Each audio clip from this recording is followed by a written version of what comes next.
ISIന്റെ advantage ഐസറിനെ compare ചെയ്യുമ്പോൾ ISIന്റെ advantage വെച്ചാൽ ഇത്രയും കൊല്ലത്തെ ലൈക്ക് ആ ഒരു അലൂമിനി നെറ്റ്വർക്ക് ഉണ്ട് എനിക്ക്. ലൈക്ക് ഓരോ കമ്പനീസ് പോയാലും പിന്നെ ആ കമ്പനീസ് ഒക്കെ പ്ലേസ്മെന്റിന് വരും.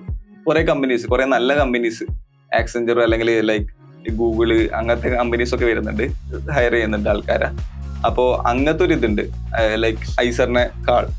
അപ്പോ ആ ഒരു ഇത് ലക്ഷ്യം വെച്ചിട്ട് ഞാൻ ശരിക്കും പറഞ്ഞാൽ ISI ജോയിൻ ചെയ്തത്. അപ്പം ഐസറും ISIയും തമ്മിലുള്ള ഇൻസ്റ്റന്റ് ആയിട്ടുള്ള വ്യത്യാസം നോക്കുകയാണെങ്കിൽ നമ്മുടെ പ്ലേസ്ഡ് ആവാനുള്ള സാധ്യത അല്ലെങ്കിൽ ജോബ് ഓപ്പർച്യൂണിറ്റീസ് ഒക്കെ മേ ബി ഒരു 10 times കൂടും. അതെ, ഐസർ ആണെങ്കിൽ നമുക്ക് കുറച്ചും കൂടെ ഓഫ് ക്യാമ്പസ് പ്ലേസ്മെന്റ്സിലേക്ക് നോക്കേണ്ടി വരും.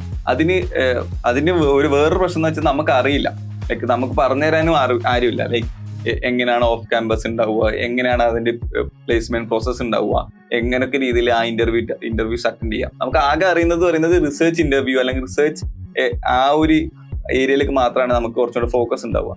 ഇത് പറഞ്ഞുതരാൻ നമുക്ക് ആരുമില്ല. ഇപ്പൊ കുറച്ചുകൂടെ പ്ലേസ്മെന്റ്സ് എല്ലാം ഇതെല്ലാം ആക്റ്റീവായി വരുന്നതുകൊണ്ട് ഉണ്ടാവും. പക്ഷെ ഞാൻ പഠിക്കുന്ന സമയത്തൊന്നും അധികം അങ്ങനെ ഉണ്ടായില്ല.